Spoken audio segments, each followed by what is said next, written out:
Hello everyone! Welcome back to my YouTube channel. For today's video, I will be commuting from Mandaluyong to Antipolo. So, I am here now in Shaw Boulevard Station to Cubao. So, here we go guys!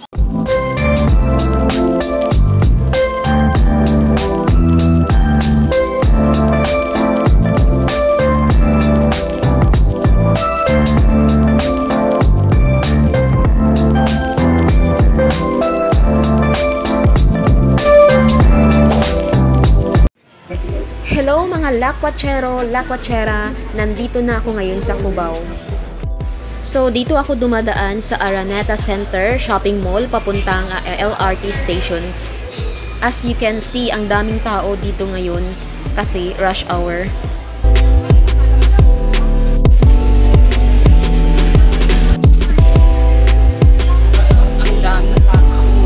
Mas gusto kong dumaan dito guys kasi hindi mainit at bukod sa hindi mainit, mabilis pa. At sa tuwing dumadaan ako dito, nakikita kong may mga naglalaro ng chess dito. So sa totoo lang guys, hindi ako marunong maglaro niyan.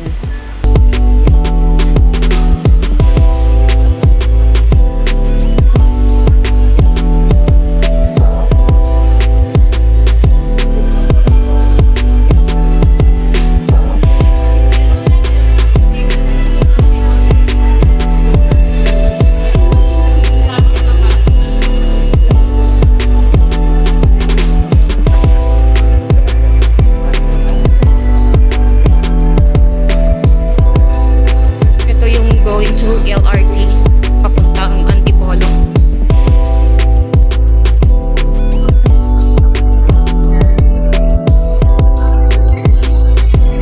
Aakyat ako ng escalator. And then kakaliwa ako, nandyan na yung LRT.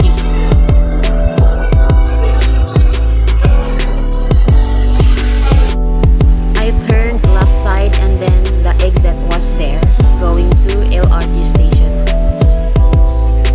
So, nandito yung exit.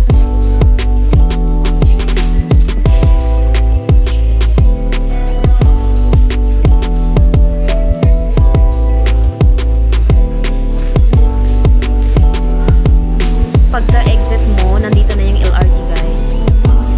Oh my God, yung haba na naman ng pila.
Station here.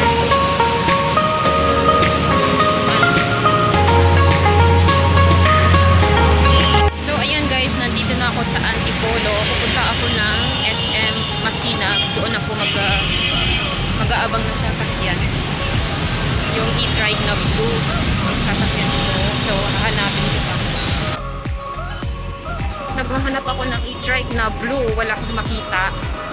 Yan yung SM na Masinag.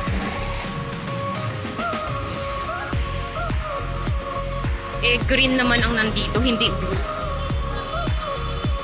Oh my gulay, ang daming tao. Nahanap ko na guys ang blue electric trikes. So, nandito na ako ngayon. Ang sarap pala sumakay dito. Electric trikes are only suitable for shorter distances. Maybe to a route of 4 to 5 hours only. At alam niyo ba guys kung ano yung mga benefits ng e-trikes para sa ating kalikasan? E-trikes will produce air pollution and to contribute to air quality improvement. So, ang is nakahanap ako ng tricycle. Bababa ako sa Rancho 4. So, nakailang sakay na ako guys. Ang hirap palang mag-commute, di ba? Sobrang nakakapagod. At lalo na kapag sobrang mainit ang panahon at pawis na pawis ka sa kakakommute.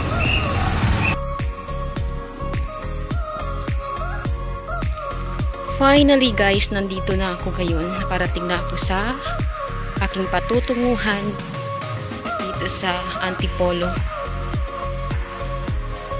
Rancho 4. Mag-i-stay ako na 3 days dito sa bahay ng aking boss.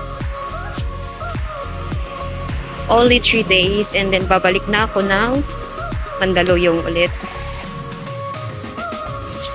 Maglalakad lang ako konti. Tapos kakanan. Ayan.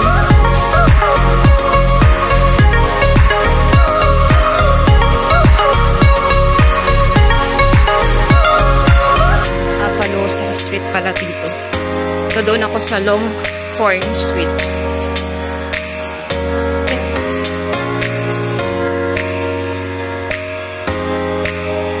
Weather update, maulap today.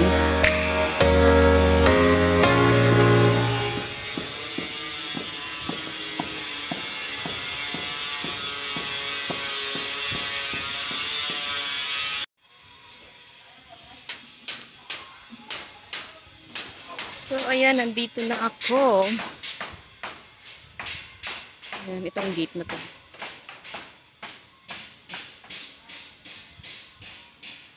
Once. Tao po. Nandito na ako sa loob.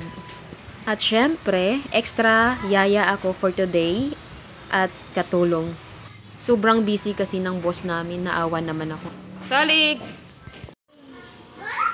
Drive your car. No, may gulay. Makulit na bata.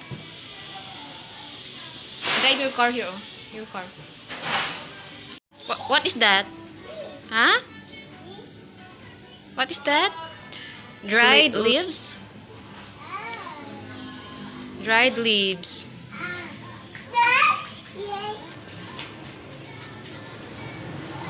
Yeah, dried leaves. Yeah. Drive your car.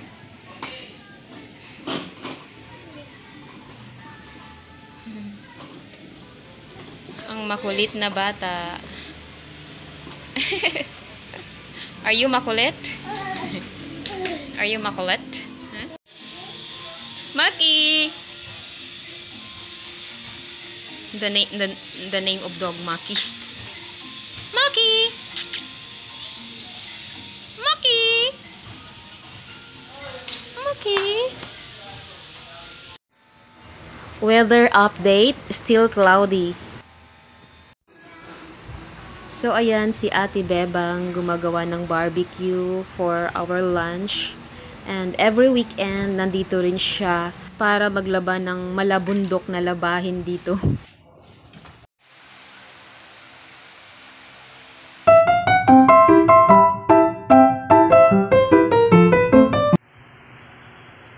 Ayan, may kanin. Luto na yung kanin.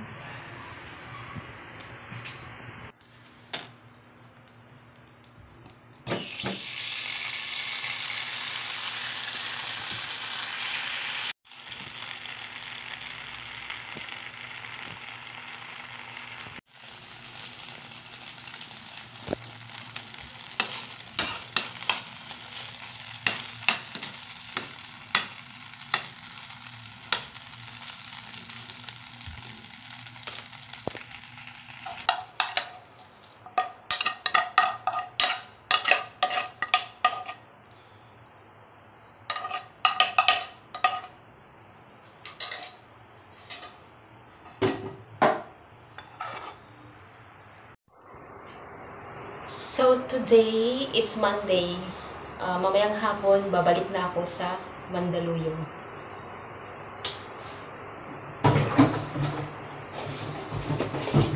Tumulong-tulong lang muna ako dito.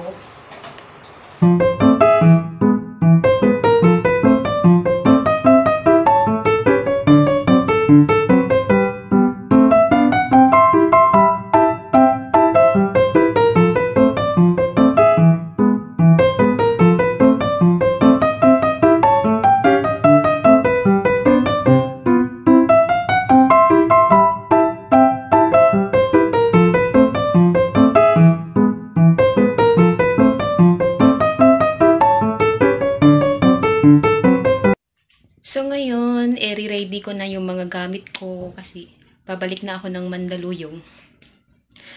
Sobrang napagod ako dahil madaling araw akong nakatapos sa work. That's for today's video, guys. Thank you for watching. See you in my next vlog. Bye-bye. Hey.